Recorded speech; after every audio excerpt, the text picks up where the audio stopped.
Hello everyone. Today is the 37th day of Leetcode 75 challenge. Let's begin with the 37th question. Question 1372, longest zigzag path in a binary tree. I will request you to read the question beforehand as I will deep dive into the PPT and explain it in simpler way. Now let's understand the problem in the easiest way possible.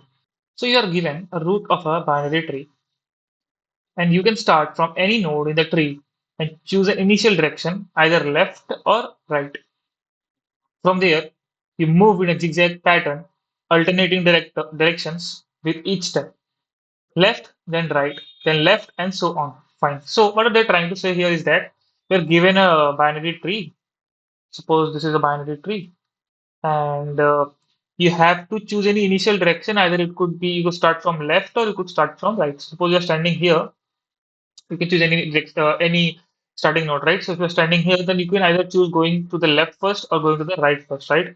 If you choose going to the left first, you will come here. Then you are in this particular node, right? Then after that, you have to go to the right node. Okay, let me make this in a proper way. So then you have to go to the right node. So this is the way you have to just go in this direction. This pattern has to be followed, right? You can only continue the path as long as a child exists in the required direction. Basically, until and unless we do not reach the leaf node. Okay. The zigzag length is defined as the number of edges, not the nodes. Keep that in mind. Suppose these are the nodes, right? So the number of edges are defined as the number of zigzag path or the length which you have to return at the end. So this will be 1, 2, 3, 4. Fine. Meaning a single node has length 0. Suppose you have only single node or you have been given only a single node, then the output will be 0 because there is no edge to it. So our task is to find and return maximum zigzag path length found anywhere in the tree. So this is a very simple and straightforward question to understand. I guess you have understood what I'm trying to explain here.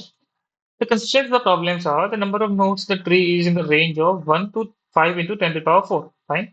And the node value could be from 1 to 100. Fine. So this is all about problem explanation and the constraints. Now let's move to the next slide. Let's understand the input output of the problem. So if you can see here, you're given a tree here. Okay. Just keep your eyes in this tree.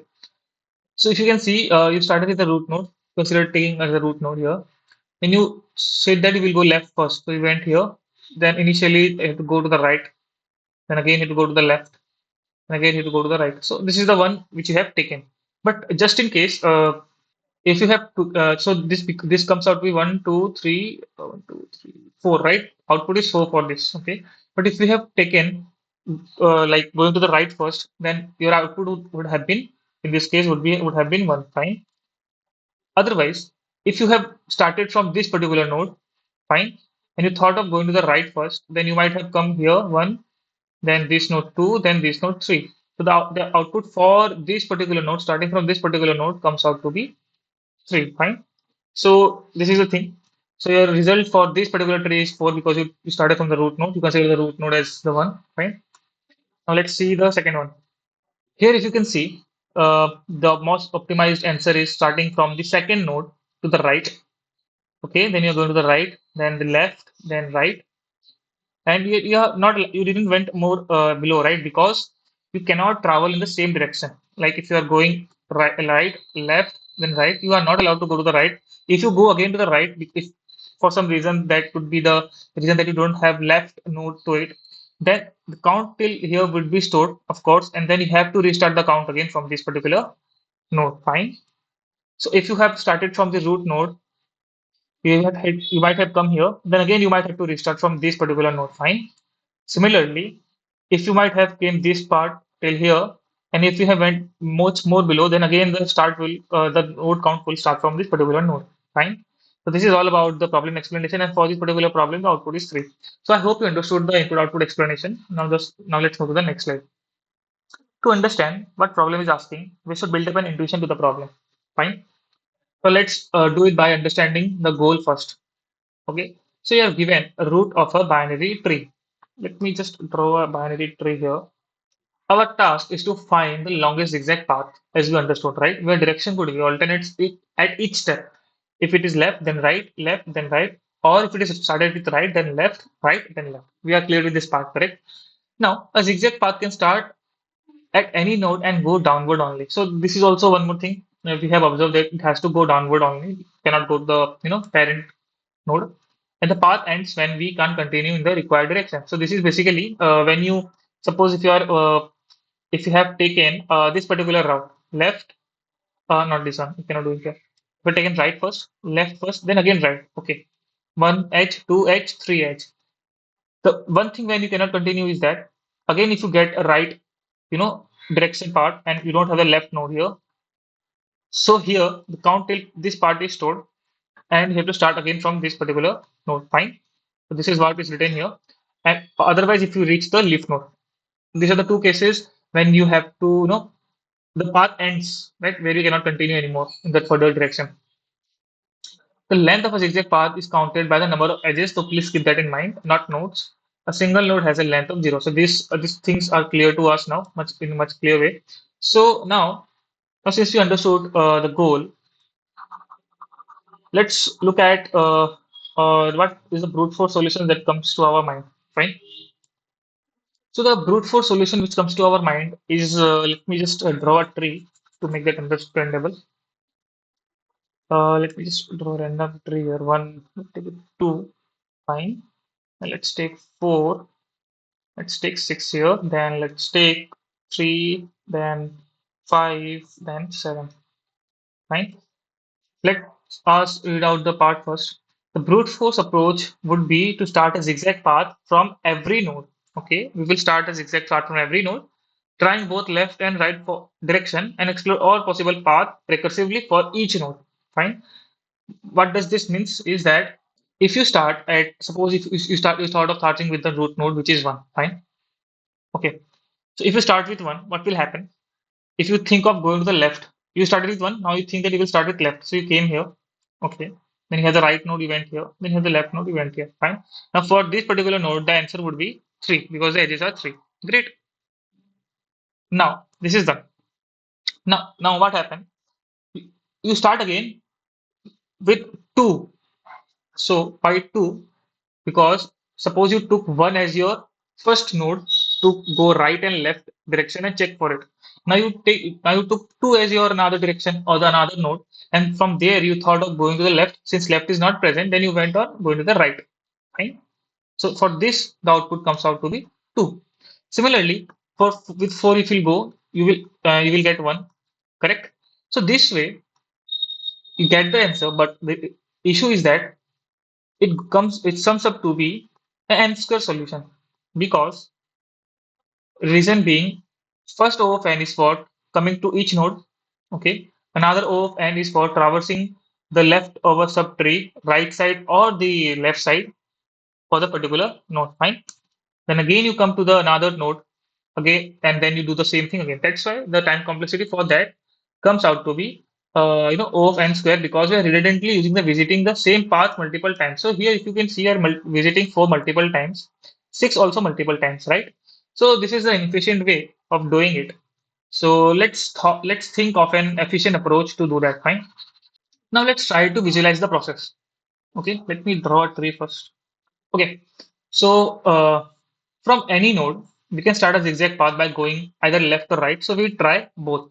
Okay, why? Let me see. Look, if you think that you're starting with node 1 or the root node, for example, it divides the tree into two different parts. Okay, because initially you don't know, right? If you go to the left, if you start with the left, you will get the maximum output, or if you go to the right or you start with the right, you will get the maximum output. We are not sure about that. So what you do, what we can do is that we can traverse, or we can call the function, whatever function we will write, two times. One for going to the root left, basically starting with the left path, and another for starting with the right path. Fine. So this way, one thing is clear to us. If we start with left and then right, we can take the maximum of them. Fine. Okay, this is clear. So for that, from now, from here, we understood that we have to go left. We have to check for left side also and right side also. Okay, let me clear this up now. So the basic things. So if you start with left, suppose you're standing here, we start with left, we are standing in 2. Now you cannot go to the left, you have to go to the right. Okay, then you cannot go to the right, then you have to go to the left.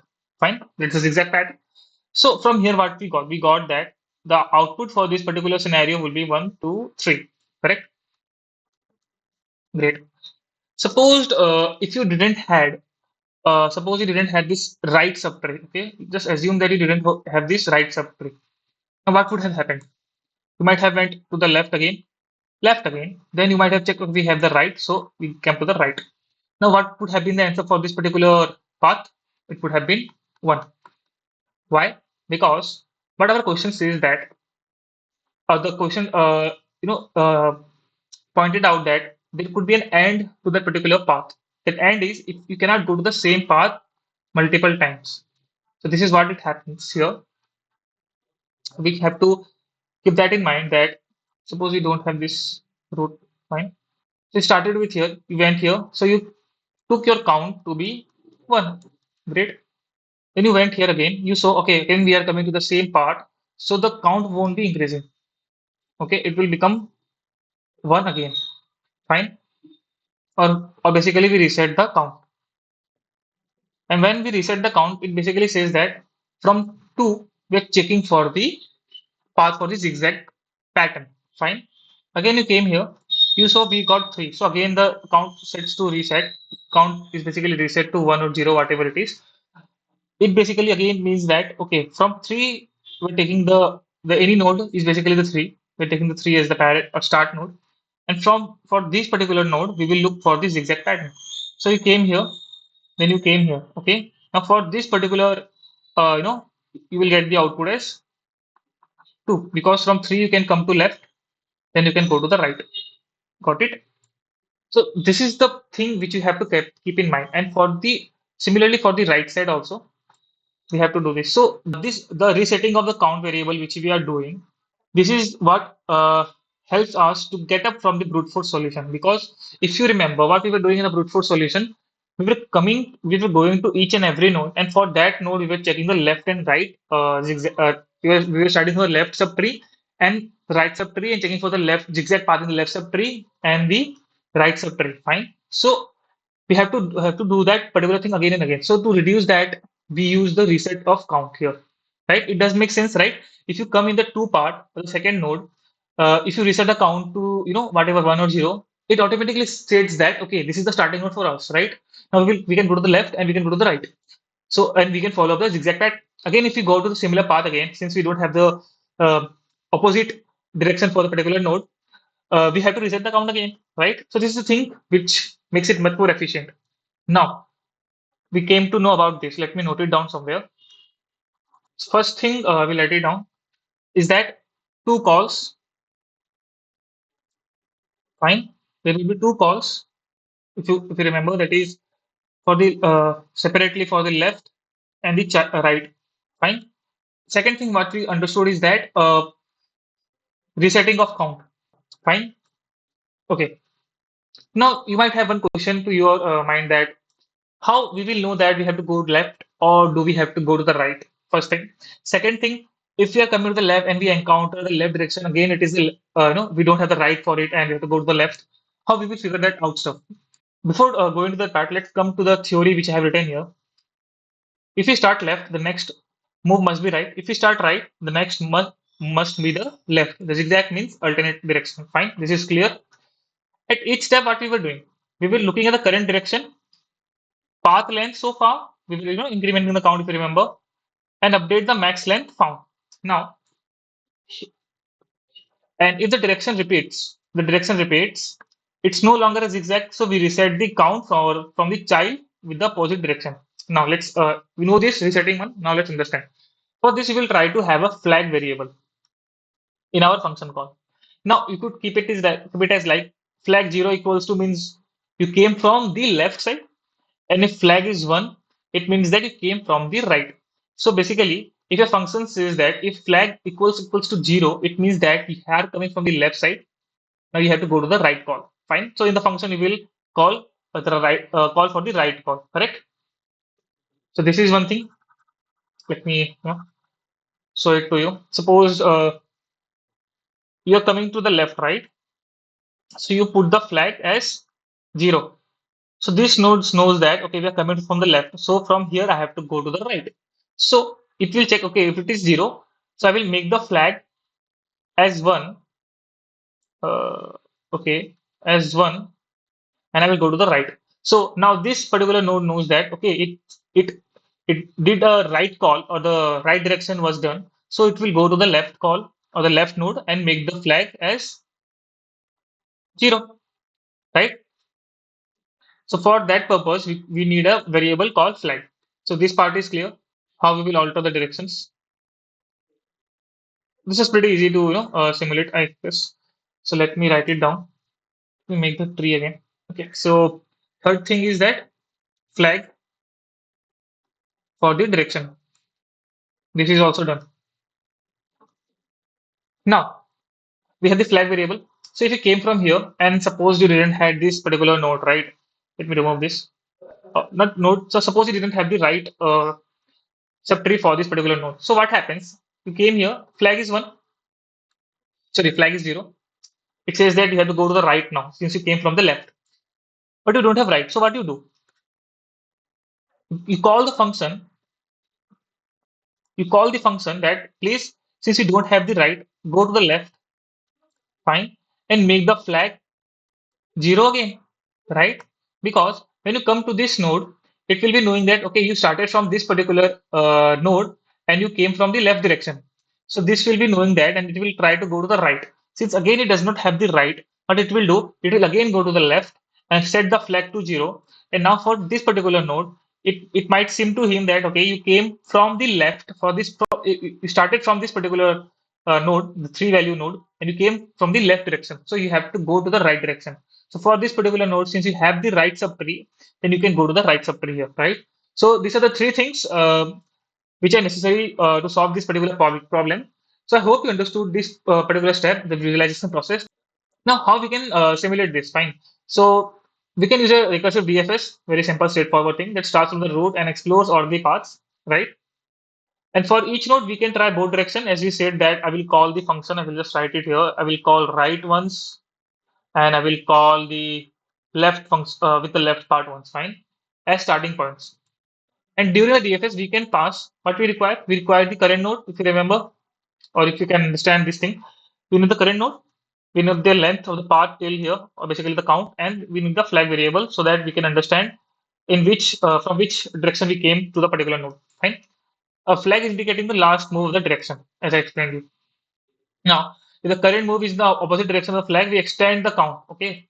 If it is in this direction, it is going in the zigzag pattern, then of course you have to increase the count. That's the common sense which you understood previously. But we also know that if they don't have the left or right subtree, sorry, for the left direction, they don't have the right direction for it, and you have to go again to the left, right? Then we know that we have to reset the count. Fine.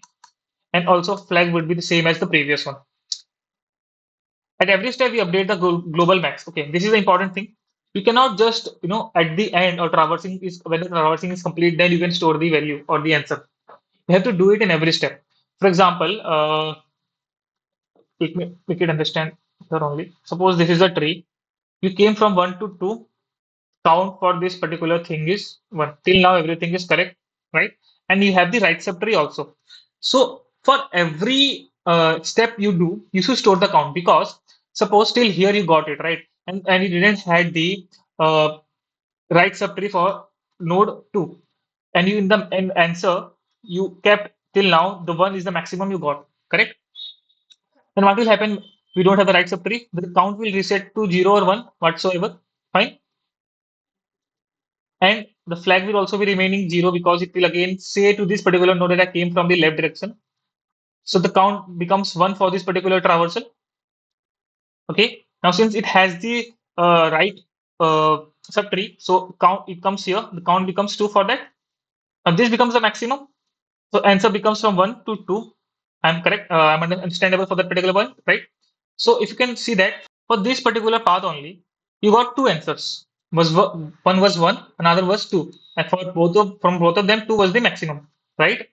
So that is why for in each step you should store the total count you have got till now. Fine, because if you might have this particular direct path also, then the answer could have been 1, 2, and 3. So this might have been updated to 3.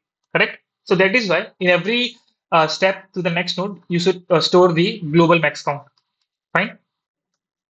Now, what we figure out from this particular approach and solution? First thing, the brute force solution starts new DFS from every node and leads to the O of n square time complexity. So we understood that the optimization of the solution uses a single DFS traversal from the root and explore both directions in a top-down manner, right? Avoiding redundant computation because of the resetting of count. Now, this way we reduce the time complexity to the linear part, right? The key was tracking the direction changes from flag. So we were using flag for the direction change and resetting the path based on that. These two were the mainly the two more important thing to determine to reduce the time complexity. So I hope you understood the complete intuition and what I'm trying to explain here. Now let's move to the next slide. Now since we got the intuition of the problem, let's look into the approach how we're going to solve it. So first we will start with the handling edge case and define the helper function. Okay. The first handle the edge case. If root is none, return zero since no path exists. Suppose if you don't have the root node, so you will return zero itself, right? Because you don't have anything. And even if you have only single node, you have to return zero because you count the edges, right? Not the nodes. The second thing is that we call the helper function twice. If you remember, I said that we will calling the helper function twice for the left and for the right subtree and the left subtree, basically going to the right direction and starting with the right part and starting with the left part. Fine. So this is the thing. And for the left child, we assume flag to be 0 here, and for the right child, we assume flag to be 1 here. Because zigzag can start in either direction, so we must explore both paths from root to find the maximum, right? So this is the tree to given to you. So what you are doing basically, you are starting with the left side, left for this particular thing call, and right for this particular call, right? And this helper function, we will call this particular function inside the given function to us, which is a zigzag in the lead code. Fine, you will understand it in next part. Now, step two is defining the recursive zigzag traversal. This is a complete, definition of the function for the zigzag traversal. So let me draw the tree. Okay, so this is the tree. Okay, now let's understand it step by step. So we create a helper function with method zigzag, fine, and we pass the node value there, the count and the flag, fine. Now count for current zigzag path length, flag is the direction of the previous move, 0 means we came from the left, so next value move will be right. 1 means we came from the right, so the next value to move is the left. So if you remember in this particular function, we send the values here, right? And that is what we call it in the definition of the function. Now, within the zigzag function, which is given to us through the lead code, the base case is done. If the node is none, we stop further traversal. Correct? We update the global maximum self.answer with the current path length. So this self.answer will be declared globally in the init function. Fine. Now, this main thing is here. Depending on the current flag, fine. If the function, if you're going for the left call, if you're calling the helper function within the zigzag function with flag equals to 0, and root left, it means that we are coming from the left direction, correct? This is clear to us. So if flag is 0, we came from the left. So go to the right with count plus 1, extend the zigzag. So this means you came from here to come here and increase the count. So we have to increase the count, definitely. And we also have to change the flag. So left with 1 resets the path. So this is wait, this is something else. So this is done, right? We extend the zigzag and we update the flag to 1. Fine. Suppose this was not the root left subtree here, and we have to come to the left again, right? So left with 1, correct? We reset the path. New zigzag starts from particular node. So we reset the count to 0. We make the flag equals to 1 because equals to 0 because again we will take the left subcall here. And if the flag is 1, we came from the right, right? We left with count plus 1, which basically means that where you can take that. So suppose you started with this particular node, you came from right, flag is 1. So this particular node understands that I have to go to the, you came from the right, sorry.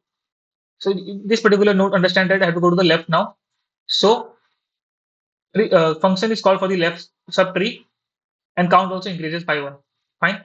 Otherwise, if we take this case, you came from the right, again there is no left, you go to the right again. So here the count resets again, and flag is also changed to 1 again. Fine, because you're going to the right. So this is what is written here. You will understand it much more clearly when you will see the code. Why reset to 1? Because we have to go to the same direction. The zigzag breaks. So we reset the beginning. So we reset and begin the count from the last node again. We can and why we carry the flag? The flag acts as a direction tracker to ensure alternate moves, and this is what simulates a zigzag behavior. So this is all about the step 2. Now step 3, accumulate and return the result. This is basically the end of the function call. After exploring both directions from the root, basically in the zigzag function, you call the helper function, right? For the left and right, and answer was stored globally. So at the end, we just return self dot answer after both the calls are completed. Fine. So I hope you understood the complete approach explanation. Now let's move to the next slide.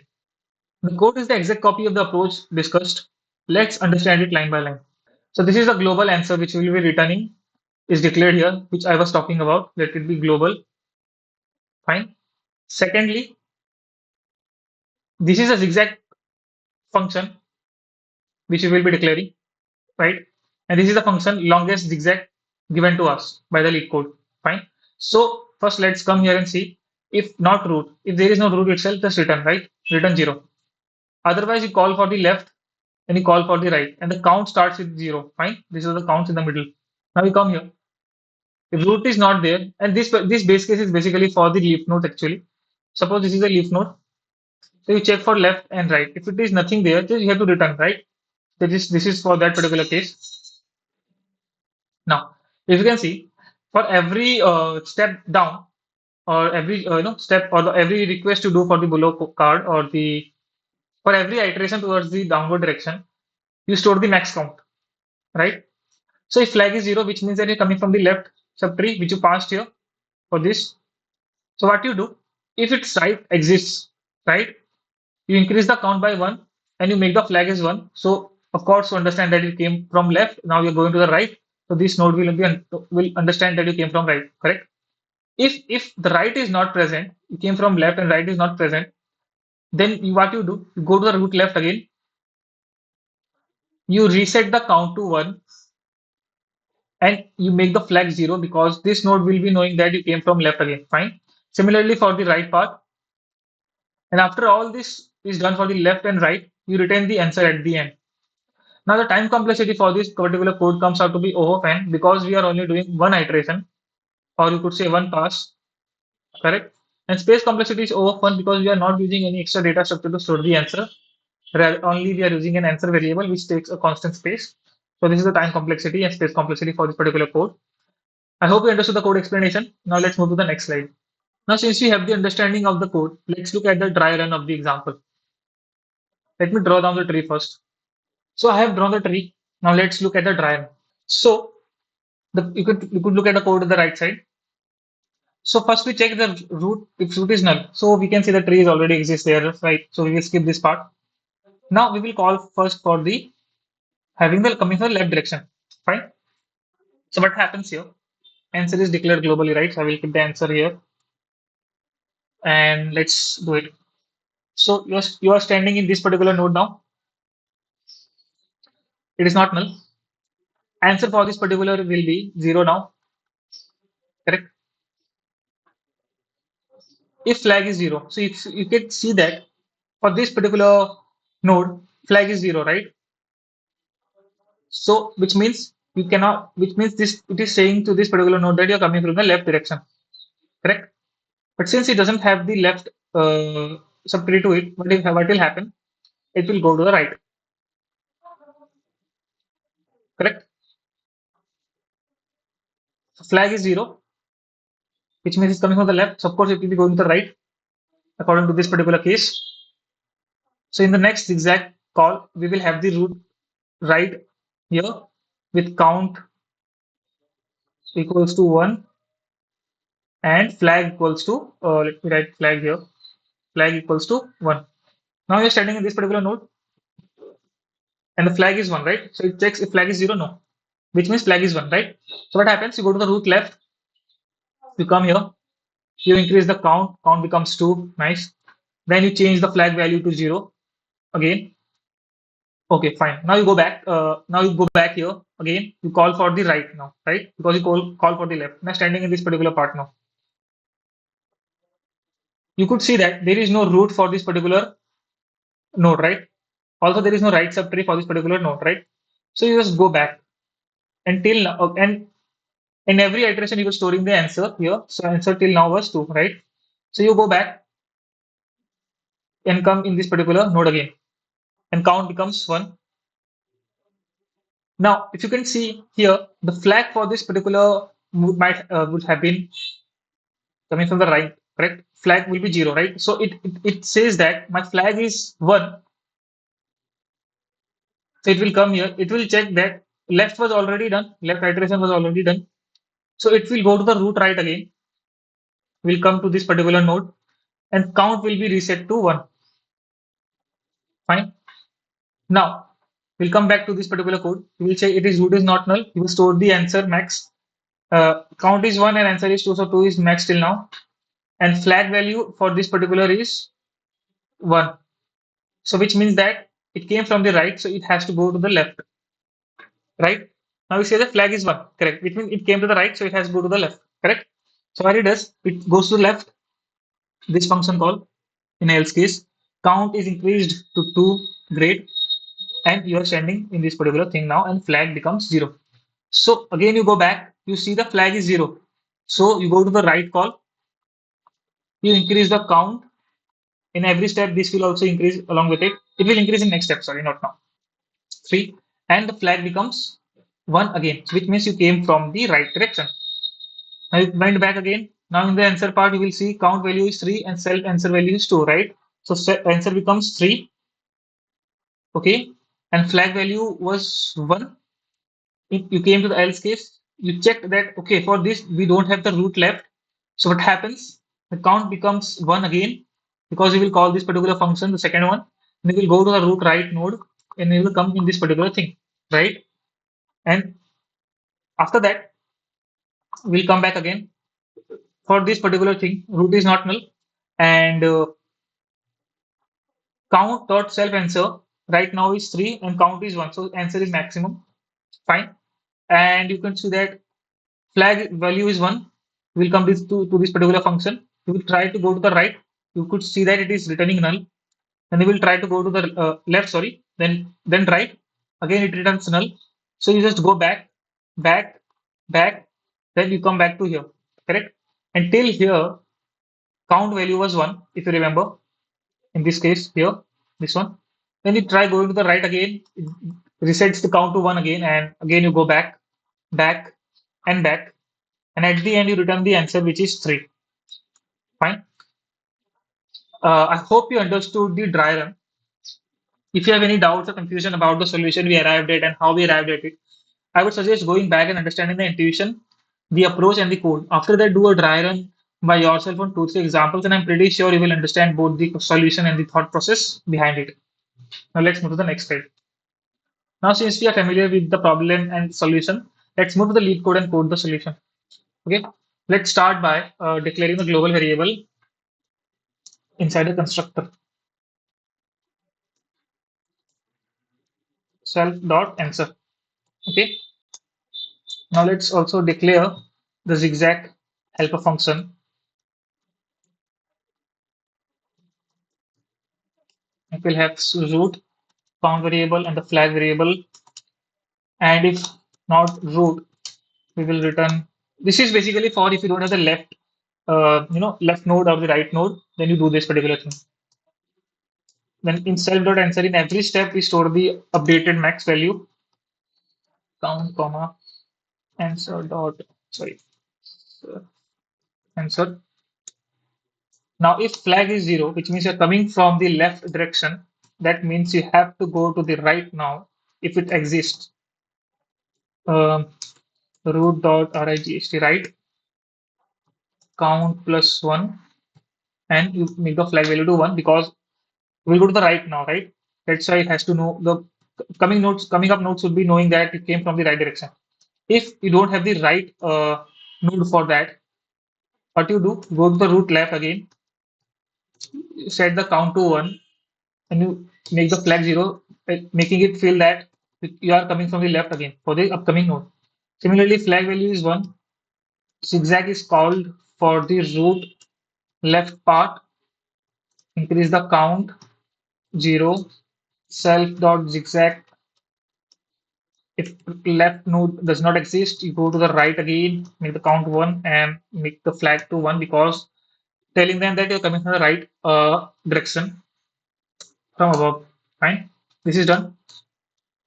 Now, in the given function, we will check it's not true. If root is not present itself, we will return 0 because if it contains 0, if it contains single node or not a root, then it returns 0 in that case. Then we will call this exact function for root 0 comma 0 and self dot zigzag root 0 comma 1. And at the end, we just return the self dot answer. Let's try submitting the solution. Okay, it got accepted. Now finally submitted. Okay, we have successfully submitted our solution. Now code of the problem is available in my GitHub repository. You can find the link in the description. Thank you everyone.